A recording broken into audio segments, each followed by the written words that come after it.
welcome back to Paul the Fox. It's been a while since I've done a how-to video, so I thought I would share my process of how to wrinkle coat your valve covers at a fraction of the cost.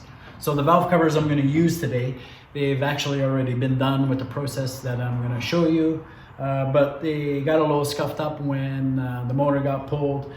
The wrinkle coat is fine, they just need to be top coated.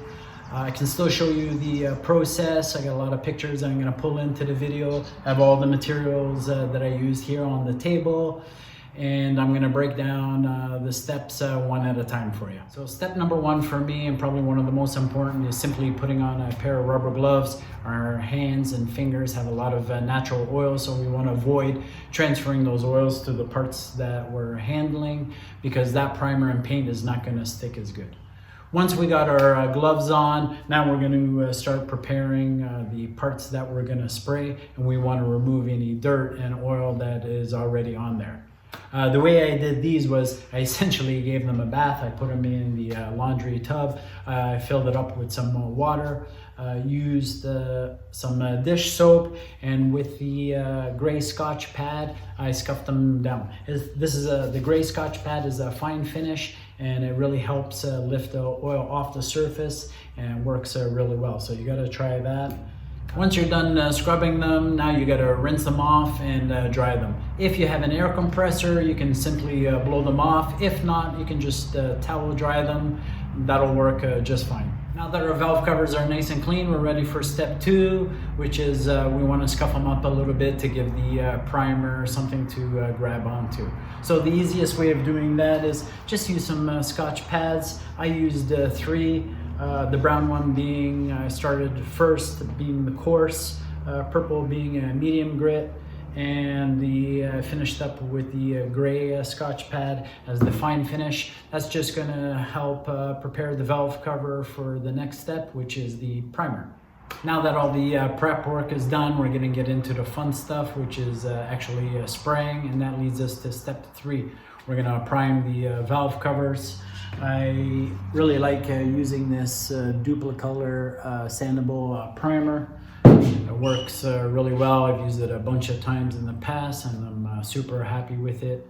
It is sandable, but you got to let it set up for 30 minutes before you can scuff it down. I used the gray Scotch pad in between coats, and I did 3 coats with it before I moved to the next step, which is our wrinkle coat. All right, moving on to step 4, we're going to apply our wrinkle coat or our texture coat, however you want to refer to it as. I'm going to show you the product that I use, another duplicolor truck bed liner spray. It works really well, but I must say you got to be really careful here. This is the trickiest part of the process, because if you screw this up, you basically got to start all over. So what I'm going to suggest is you actually practice spraying with a can first to see what kind of texture you're looking for and how the can sprays. The way I did mine was I laid my valve covers on some wood, and I just sprayed it from kind of a kneeling position, just like this. Now, depending on what kind of texture you're looking for, that's going to determine how many coats of the bed liner spray you're going to apply. I did 2 medium coats, and I was happy with that. I let it sit overnight, and then I came back to top coat it. The 5th and final step is top coating. I did 3 top coats in the same spot on the board, but I went with something a little bit different and used a duplicolor Ford blue. I usually use black, but I want a little bit of pop in the engine bay. I think it served its purpose, but I'd love to hear what you guys think of how the blue valve covers look.